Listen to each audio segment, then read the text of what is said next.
Hi అండి అందరికీ. ఈరోజైతే కనుక నేను సొరకాయ పులుసు పెడుతున్నాను.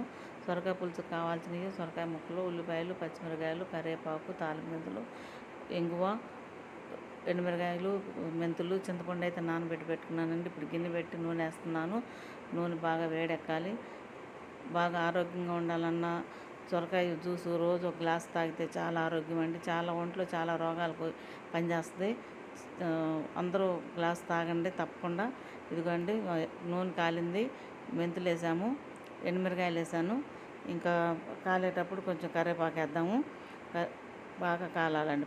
పచ్చిగా ఉంటే ఆవాలు బాగా చేదు వస్తుంది. ఇప్పుడు కరివేపాకు వేసాను. కరివేపాకు కూడా వేగింది. ఇప్పుడు ఉల్లిపాయలు, పచ్చిమిరకాయలు వేసాను. ఉల్లిపాయలు, పచ్చిమిరకాయలు బాగా వేగాలండి. నేను ఎక్కువసేపు వేగనిస్తాను. పచ్చిగా ఉంటే పచ్చి వాసన వస్తాయి అని. ఉప్పు వేసాను. దాంట్లోనే పసుపు అంటే సాంబార్ పొడి అండి. దాంట్లో మసాలాలు ఉంటాయి కాబట్టి పసుపు అక్కర్లా, అది వేస్తే సరిపోయిద్ది. మసాలాలు ఉంటే కూర చాలా టేస్టీగా బాగుంటుంది. మసాలాలు ఉంటాయి కాబట్టి. ఇదిగోండి వేగినాయి కాబట్టి ఇప్పుడు సొరకాయ ముక్కలు వేసాము. సొరకాయ ముక్కలు కూడా కొంచెం దాంట్లో వేగనిద్దాము. ఉప్పు పసుపు వేసాం కాబట్టి కొంచెం వేగనిచ్చి కొంచెం ఇంగ వేద్దాం. కొద్దిగా ఇంగ వేస్తే ఇప్పుడు ముక్క పట్టి చాలా బాగుంటుంది. స్మెల్ కూడా బాగా వస్తుందండి. ప్రతిదీ వేసినప్పుడల్లా కొంచెం అట్ట కలబెట్టి ఒక్కొక్క నిమిషం ఉంచితే కూర చాలా బాగుంటుంది. అట్లా చేస్తే. ఇదిగోండి కారం వేసాను. కారం కూడా కొంచెం వేసినాక వేగనివ్వాలి. వేగితే బాగుంటుందండి. అన్నీ వేసినాక ఇలా కలబెడుతున్నారు, పెద్దదానికి చూపించాలనుకుంటారేమో. అలా కూడా చేసి చూడండి. అన్నీ ఒకసారి వేసి కలదిప్పితే బాగోదు.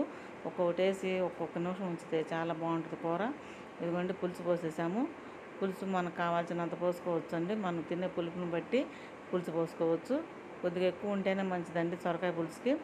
ఉడికిన తర్వాత ఆరిపోతే అదిగోండి దాంట్లో బెల్లం వేసాను.